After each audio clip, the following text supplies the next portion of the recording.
तो student of 8th class, कैसे हैं आप सब। और आज हम लोग अपना ज्योग्राफी का lesson number 2 land, soil, water, natural vegetation and wild life resources को कंटिन्यू कर रहे हैं।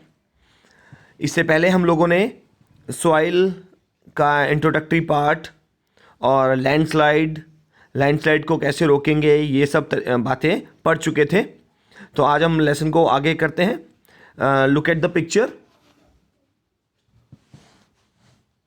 देखिए, ये एक जो आपका अर्थ होती है, तो अर्थ का एक पिक्चर लिया हुआ है पूरा कि अर्थ में जो सॉइल की लेयर्स हैं वो किस तरीके से होती हैं।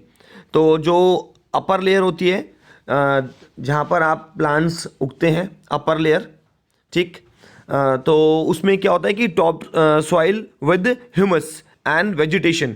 इट मीन्स ह्यूमस वर्ड जो आया है यहाँ पर, उसका मतलब होता है कि डेड और डिकेइंग प्लांट्स जो होते हैं, डेड लीव्स, ठीक है, तो वो ज़मीन पर चले जाते हैं, जिससे होता ये है कि ज़मीन की एक उपजाऊ शक्ति बढ़ जाती है, ठीक है ना। लैंड जो होती है वो फर्टाइल हो जाती है।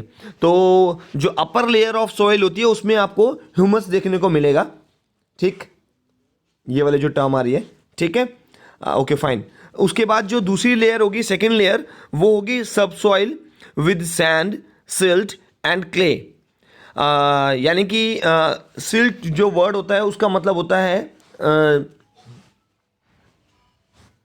ये देखिए यहाँ पे सिल्ट, ठीक, जिसका मतलब होता है गाद, यानी मिट्टी के साथ पानी मिक्स होता है, ठीक है, मिट्टी और पानी मिक्स रहेगा। कभी कभी आपने देखा होगा कि आपके एरिया में जब कभी कोई पानी को ट्यूबवेल खोद रहे होते हैं जिससे कि पानी ज़मीन से निकालते हैं, तो मशीन जब निकालती है तो आपने देखा होगा बहुत सारी मिट्टी निकलती है पानी के साथ साथ, ठीक है, तो उसको गाद बोलते हैं, सिल्ट बोलते हैं। एंड क्ले, ये मिट्टी होती है, फाइन पार्टिकल्स होते हैं मिट्टी के, उसको बोलते हैं क्ले, फाइन।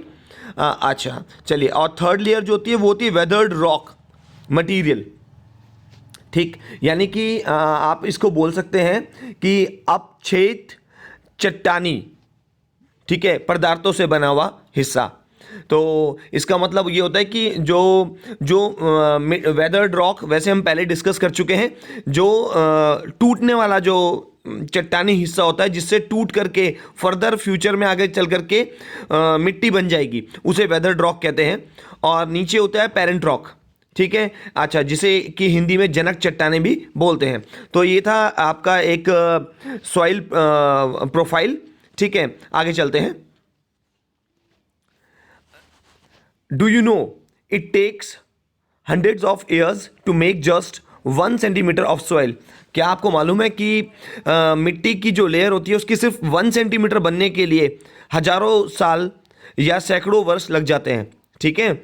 और ये बिल्कुल सही है, क्योंकि जब इससे पहले हम लोग डिस्कस कर चुके हैं कि कैसे सॉइल बनती है। एक बार रिकैप कर देता हूँ कि जब आपका जो रॉक्स होती हैं, जब उन रॉक्स पर सनलाइट पड़ेगी, जो टेम्परेचर इंक्रीज करेगा, ठीक है, और वाटर अटैक करेगा उसके ऊपर, ठीक है, तो ये नेचुरल फिनोमिना होता है। इन चीज़ों को मिला करके, और एक और चीज़ होती है टाइम।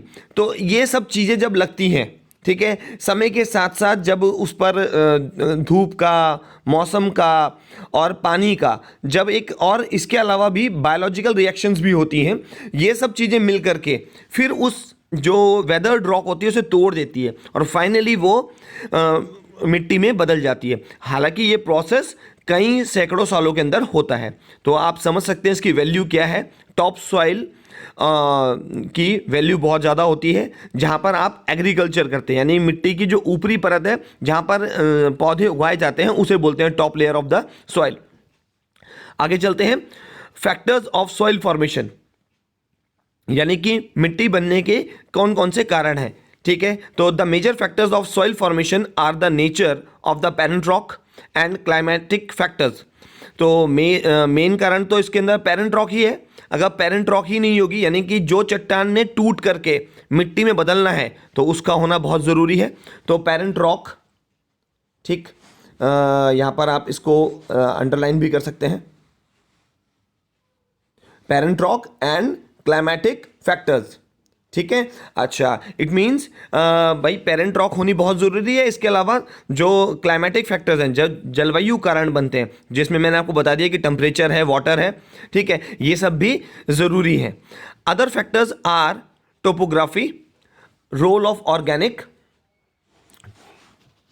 टोपोग्राफी वर्ड वैसे हम लोग पहले भी डिस्कस कर चुके हैं, बट फिर एक बार दोबारा से इसको समझ लेते हैं। टोपोग्राफी यानी कि भौगोलिक स्थिति, जिस जगह की, जहाँ की भी हम स्टडी कर रहे हैं, वहाँ की भौगोलिक स्थिति क्या है। ठीक है, अच्छा, रोल ऑफ ऑर्गेनिक मटीरियल्स, यानी कि जैविक पदार्थ किस तरीके के वहाँ पर पाए जाते हैं।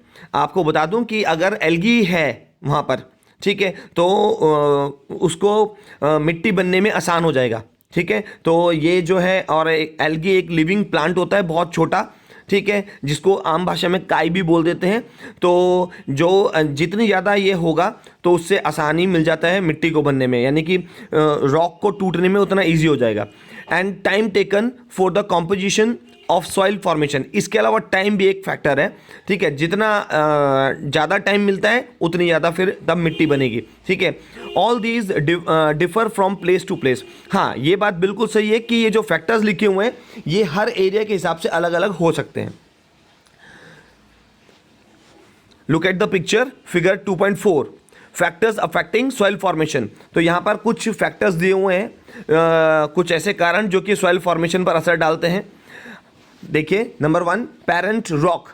ठीक, अच्छा, तो पेरेंट रॉक में क्या बोलता है? पेरेंट रॉक में कह रहा है कि determines colour, texture, chemical properties, mineral content, permeability.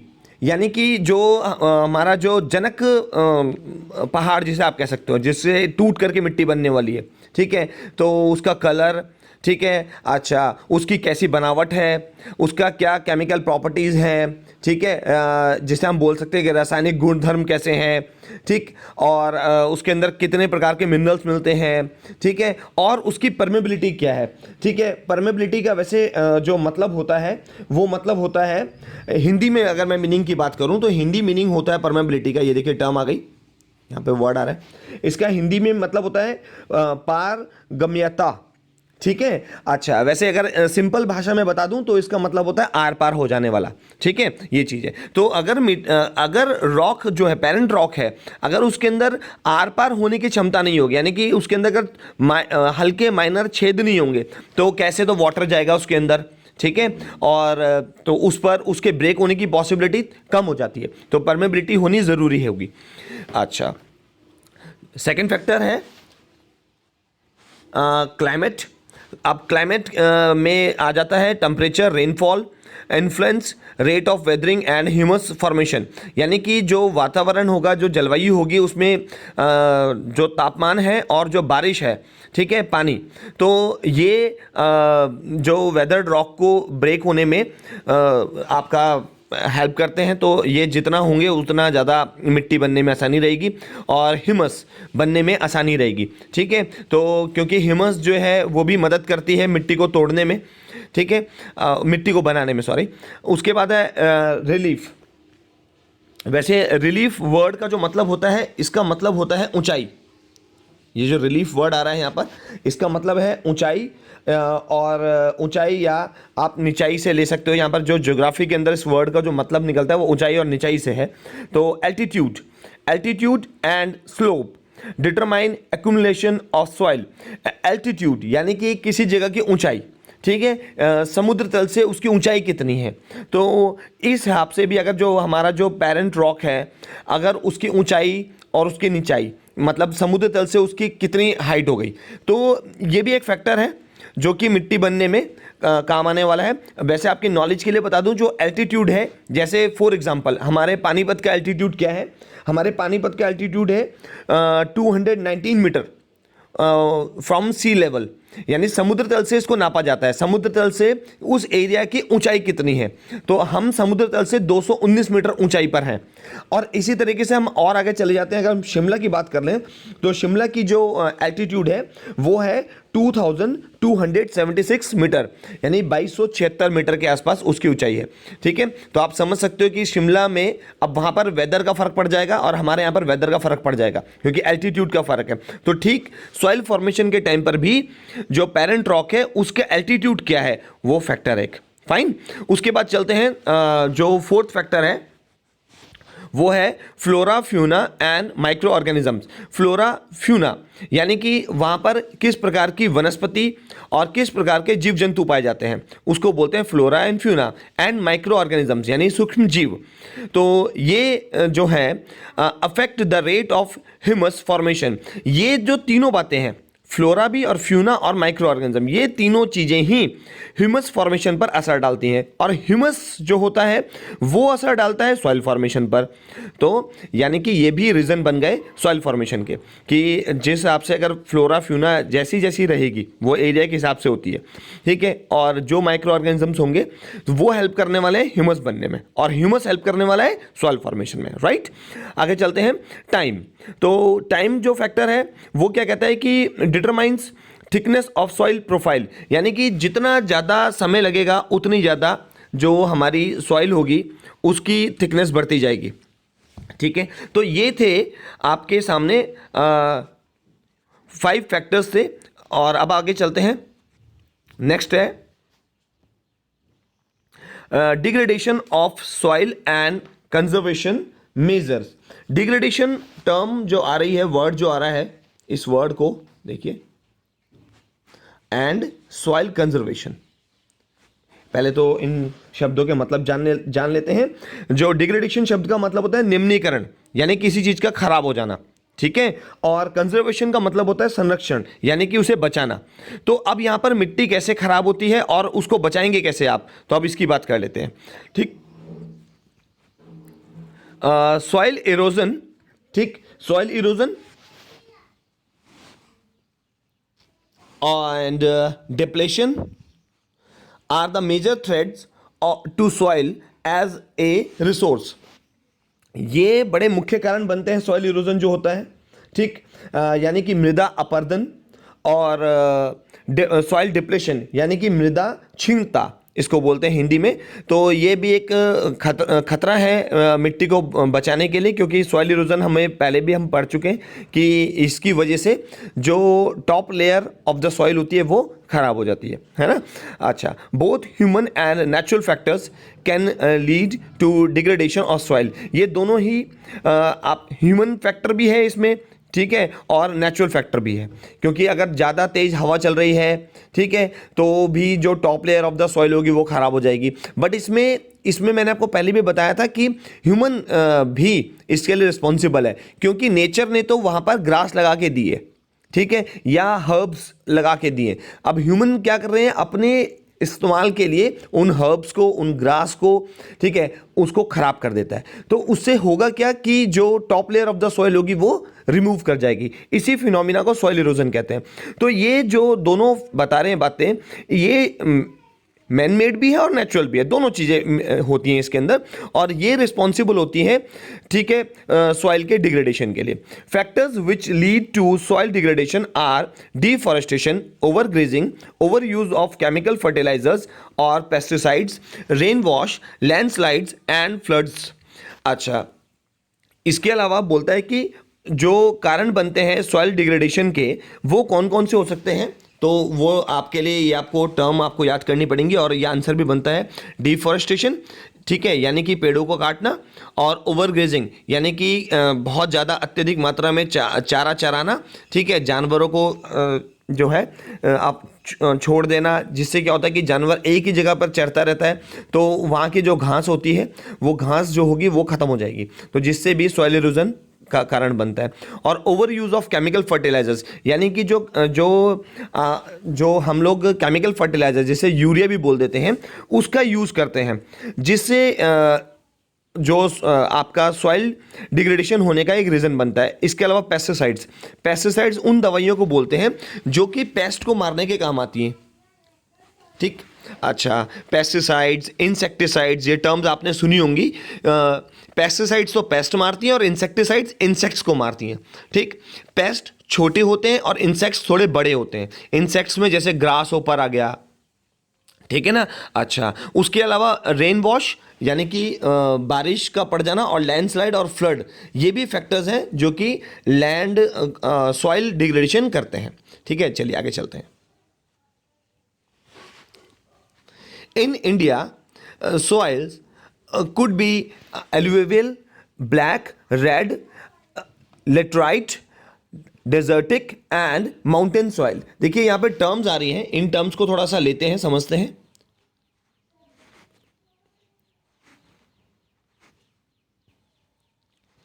देखिए पहली वाली जो टर्म आई है एलुवियल सॉइल।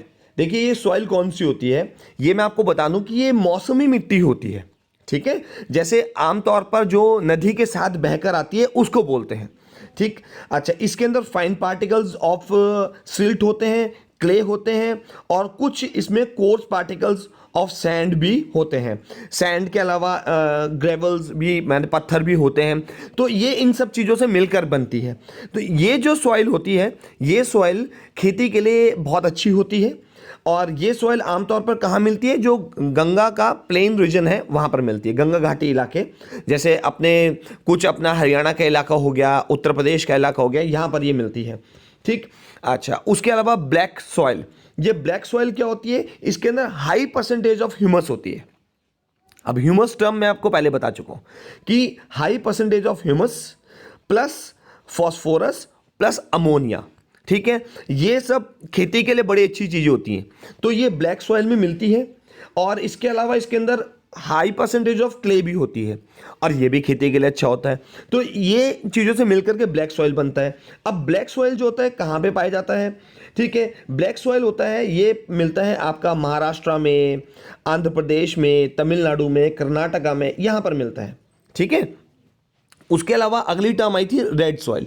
अब जो रेड सॉइल होती है ये आपको आमतौर पर जो गर्म जगह होती है थोड़े से ना, अच्छा, बिल्कुल गर्म तो नहीं कह सकते बट थोड़ी वार्म जगह जो होती है, उसके अलावा आपका जहाँ पर थोड़े बहुत मिक्स्ड फॉरेस्ट भी हों।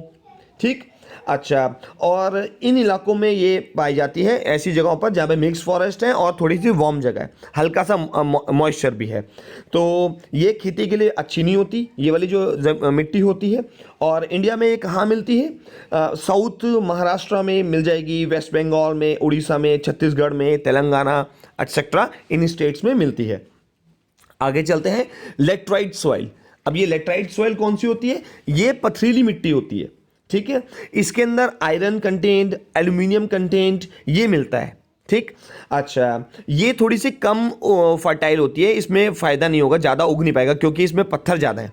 ठीक है, अच्छा, इसके अलावा इसमें ये कहाँ मिल पाएगी, ये एमपी में मिल जाएगी, मध्य प्रदेश में मिलती है, और मतलब मध्य प्रदेश के प्लेट्यू, ठीक है ना, प्लेट्यूज में मिलती है। उसके अलावा जो होता है आपका हिली एरियाज ऑफ उड़ीसा में मिल जाएगी और आपका असम में मिल जाती है। ठीक है, और ये मैं आपको बता चुका हूँ कि कम उपजाऊ होती है। ठीक है, अच्छा, पठारी इलाकों में मिलती है ना, क्योंकि इस वजह से। और डेजर्टिक तो आप समझ गए होंगे टर्म कि रेगिस्तानी मिट्टी यानी रेतीली मिट्टी, और माउंटेन सॉइल जो पहाड़ों में मिलती है।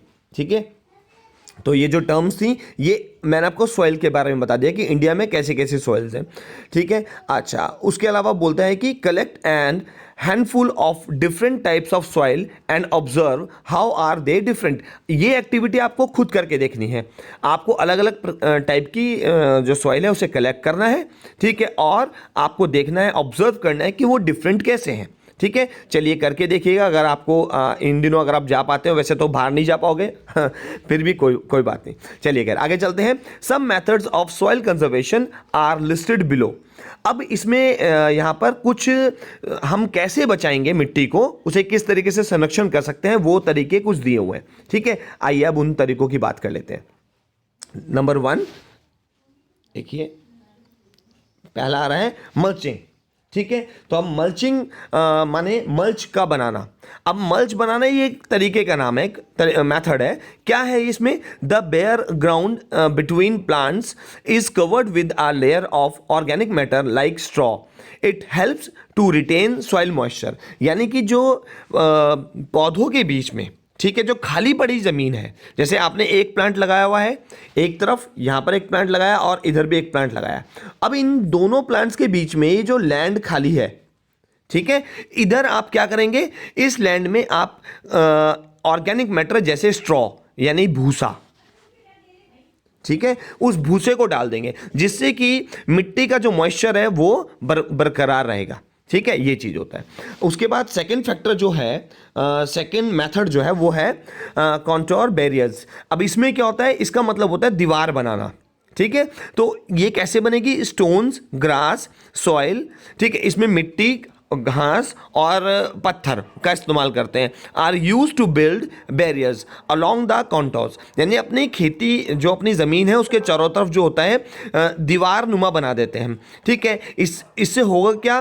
Trenches are made in front, trenches are made in front of barriers to collect water. Trenches का मतलब होता है पानी को बहने के लिए एक नाली बनाना। ठीक है, यानी कि एक नाली बना देते हैं, जिस नाली से, यानी दीवार से निकल के तुरंत पानी कहाँ चला जाएगा? नाली में चला जाएगा। ठीक है, अब अगर मिट्टी बह के आती भी है तो कहाँ कलेक्ट हो जाएगी? नाली के अंदर, तो वो मिट्टी जा नहीं पाएगी आगे। समझ में आ गया आपको? ठीक है, ये इसका बेनिफिट हो गया। आमतौर पर जो तरीका होता है, मेथड जो है, ये हमारे इधर भी करते हैं और पहाड़ों में भी करते हैं। उसके अलावा जो अगला मेथड जो दिया हुआ है, देखिए वो क्या है? Rock dams. रॉक डैम में क्या होता है? Rocks are piled up to slow down the flow of water. This prevents gullies and further soil loss. अच्छा, यानी कि जो आपके मतलब खेतों में क्या करते हैं कि एक पत्थरों के माध्यम से एक छोटा डैम बना देते हैं। ठीक है, अच्छा, उस डैम से क्या होगा कि जो पानी बहता हुआ आता है, पीछे से जो पानी बह के आता है, वो पानी को रोक लिया जाता है। ठीक है, अब उस पानी के साथ साथ जो मिट्टी बह के आ रही है वो भी रोक ली जाएगी, क्योंकि पानी के साथ साथ क्या होगा? जो मिट्टी आई है वो पानी कलेक्ट होगा तो मिट्टी भी कलेक्ट हो जाएगी, और फिर मिट्टी अपने आप नीचे सॉरी सेटल डाउन हो जाएगी। सेटल डाउन होने के बाद मिट्टी नीचे आपको कलेक्ट होती रहेगी, तो उससे आप मिट्टी को बचा लेंगे। ठीक है, तो ये भी एक मेथड हो जाता है, रॉक डैम। अच्छा, उसके अलावा चलते हैं टेरेस फार्मिंग। टेरेस फार्मिंग ये आमतौर पर खेतों में, पहाड़ों के खेतों में करते हैं। अच्छा, इसमें क्या करते हैं कि ब्रॉड फ्लैट स्टेप्स और terrace are made on the steep slopes so that flat surfaces are available to grow crops. They reduce surface runoff and soil erosion. देखिए यहां पर फिगर दी हुई है, फिगर 2.5। यहां से समझने की कोशिश करते हैं। देखिए इस तरीके से, look at this picture. This is terrace farming, figure 2.5, this one. यहाँ पर थोड़ा सा आप देखिए, ये आमतौर पर पहाड़ी क्षेत्र में करते हैं। तो यहाँ पर क्या करते हैं कि एक पहाड़ को थोड़ा सा काट करके उसके आगे टेरेस, एक फ्लैट लैंड को बना देते हैं। ठीक है, जैसे आप सीढ़ी इसको कह सकते हैं, जस्ट लाइक इस तरीके से। देखिए, ये देखिए, आप समझ गए ना? तो इससे क्या होगा कि यहाँ पर प्लांट्स उगाएंगे इस इधर के एरिया में, फिर यहाँ पे प्लांट्स उगाए जाएंगे। अब अगर बारिश आती भी है और मिट्टी गिरती है तो क्या होगा? इधर कलेक्ट हो जाएगी मिट्टी, इधर वाली इधर कलेक्ट हो जाएगी, इधर वाली मिट्टी इधर कलेक्ट हो जाएगी। ठीक है, तो मिट्टी आगे बह के नहीं जा पाएगी। तो ये मेथड यूज़ करते हैं हिली रीजन्स में। नेक्स्ट जो मेथड है वो है इंटरक्रॉपिंग। इंटरक्रॉपिंग का मतलब क्या होता है कि different crops are grown in alternate rows and are sown at different times to protect the soil from rain wash. एक टाइम में अलग अलग क्रॉप्स को, ठीक है, जो हमारी पगडंडी है जहाँ पे हमने पौधा उगाना है, वहाँ पर अलग अलग टाइप के पौधे उगा देते हैं, जिससे कि एक टाइम में तो एक ही पौधा उगेगा अगर जिसका सीजन है। अब नेक्स्ट टाइम में कुछ समय बाद अगर दूसरे प्लांट का सीजन आया तो वो उगेगा। तो इससे होगा क्या कि जब प्लांट उगा हुआ था, अब अगले प्लांट ने, जैसे मान लीजिए आपने नंबर 1 प्लांट उगाया, जैसे सपोज कीजिए कि ये एक, यहाँ पे मैं आपको समझाता हूँ, ये एक आपने एक रो है, इसमें आपने यहाँ पर एक प्लांट उगा दिया, फिर यहाँ पर अगला प्लांट है, फिर यहाँ पे अगला प्लांट है। अब क्या होगा, जो आपने सपोज कीजिए ये एक वैरायटी का प्लांट है और ये सेम वैरायटी के प्लांट हैं, दोनों सेम वैरायटी के प्लांट्स हैं। अब ये और ये 1 और 2, ये जो दोनों प्लांट्स होंगे 1 और 3 सॉरी, ये दोनों तो अपने टाइम पर उगेंगे, जो इनका टाइम है उगने का। अच्छा, अब इस दौरान में ये क्योंकि मिट्टी को बाइंड कर लेंगे तो मिट्टी जो सॉइल है वो सॉइल इरोजन होने से बच जाएगा, ठीक है। या फिर आप जो वाटर जो होने वाला था रेन वॉश हो, जो बारिश की वजह से, वो भी नहीं होगा। अब जब ये वीक पड़ने लगेंगे प्लांट, ठीक है, तो तब तक ये वाला ग्रो कर जाएगा, ये वाला प्लांट ग्रो कर जाएगा, ठीक है, जो सेकंड नंबर वाला है। तो जो हमारा जो हमने बचाना था सॉइल को, वो हमने बचा लिया, ठीक है ना। ये एक तरीका होता है। उसके बाद चलते हैं, देखिए कॉन्टर प्लगिंग, ठीक है। कॉन्टोर प्लगिंग का मतलब होता है कि दीवार के साथ साथ खेती करना, ठीक है। ये भी आमतौर पर हिली रीजन्स में किया जाता है। जैसे ये हमारे पास, हमने एक पहाड़ की दीवार है, ठीक है, ये पहाड़ आ रहा है और ये उसकी दीवार हो गई सपोज कीजिए, ठीक है ना। अच्छा, तो उसके साथ साथ ही यहाँ पर ये वाला जो रीजन होगा, यहाँ पर खेती की जाएगी ऐसे, ठीक है, यहाँ पर प्लांट्स उगा दिए जाएंगे, ठीक है। तो इससे क्या होता है कि अगर स्लोप में से सपोज यहाँ से मिट्टी आती भी है बारिश में बह करके, तो आएगी कहाँ, आपके ही खेत में आकर के यहाँ पर गिर जाएगी, तो आप उसको बचा लेंगे, ठीक है। वो मिट्टी आपकी सेव हो गई, तो जो बढ़िया क्वालिटी की मिट्टी आ रही थी, ठीक है। अच्छा चलिए, उसके बाद आगे चलते हैं। शेल्टर बेल्ट्स, ये भी सॉइल को बचाने का तरीका है।